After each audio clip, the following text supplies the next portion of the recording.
The top news posts of September 19. Friday, September 19th, at 2 Israel's attack blew up Qatar's bet on being friends with everyone. The Wall Street Journal. Qatar's friends with everyone strategy faces intense scrutiny. Accused of supporting terror, its deadly game is slammed by Israel, ex-Mossad, and U.S. experts, challenging its Mideast role. Friday, September 19th, at 12:35 a.m. Human remains believed to be Travis Decker found on Grindstone Mountain near Leavenworth. Kiro 7 News, Seattle. Authorities report human remains found near Leavenworth are believed to be Travis Decker. He was accused of killing his 3 daughters, prompting an extensive manhunt. Thursday, September 18th at 11:31 p.m.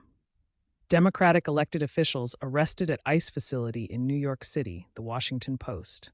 11 NYC elected officials were arrested at an ICE facility. They attempted to access cells during a protest, leading to a federal lockdown and their swift apprehension. Thursday, September 18th at 11:05 p.m. Texas A&M president to step down after controversy over gender ideology, The New York Times. Texas A&M's president is resigning after intense backlash over a viral classroom video. The controversy centers on a classroom discussion about gender identity. Thursday, September 18th at 11 p.m. Pennsylvania police shooting. What happened? Who are the suspect victims? Al Jazeera. Multiple Pennsylvania police officers were ambushed and killed responding to a stalking call. A woman's ex-boyfriend is the suspect in the tragic shooting. Thursday, September 18th at 10 p.m.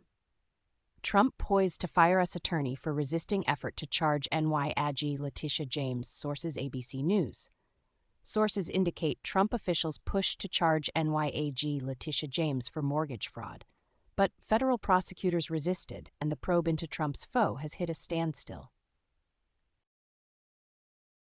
Thursday, September 18th at 9:07 p.m. Magnitude 78 quake shakes Russia's Far East region, prompts tsunami alert, Al Jazeera. A powerful 7.8 magnitude earthquake struck off Russia's Far East. Tsunami alerts were briefly issued, then canceled, with no significant damage reported. Thursday, September 18th at 7:24 p.m. Chris Mason, delight and relief in government after Trump state visit, BBC. Britain pulled out all the stops for Trump's state visit, offering pomp and flattery. Hosts felt relief, avoiding strife, securing the enduring U.S.-Britain relationship before his farewell.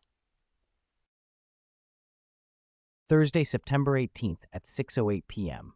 US vetoes on Security Council resolution demanding immediate Gaza ceasefire and hostage release, AP News.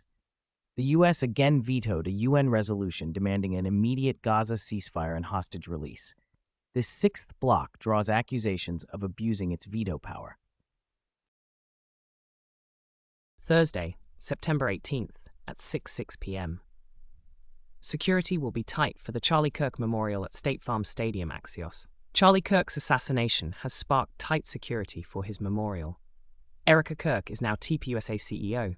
Universities resume classes as shooting videos circulate online. Thursday, September 18th at 5:07 p.m. TikTok China is calling it a win. What's in it for them, BBC? A TikTok deal is imminent between the U.S. and China. Beijing calls it a win, confirming its app will use a Chinese algorithm as enforcement delays extend. Thursday, September 18th at 3:45 p.m. Trump's moves against the media mirror approaches by authoritarian leaders to silence dissent, AP News. Trump's moves against media escalate free speech tensions, drawing authoritarian comparisons.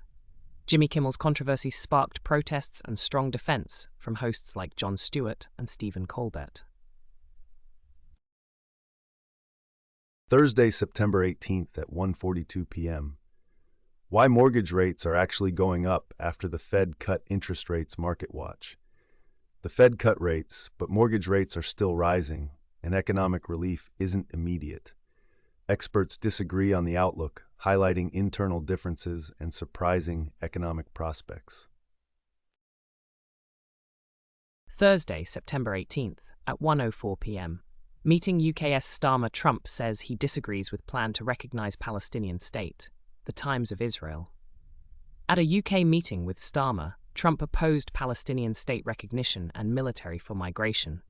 Ministers rejected his migration views, as Trump also repeated several debunked claims. Wednesday, September 17th at 8:57 p.m. Trump says he will label Antifa as a terrorist organization, Politico. President Trump intends to designate Antifa a terrorist organization, a move garnering support from some Republicans in Hungary. This controversial declaration sparks debate on its legality and implications.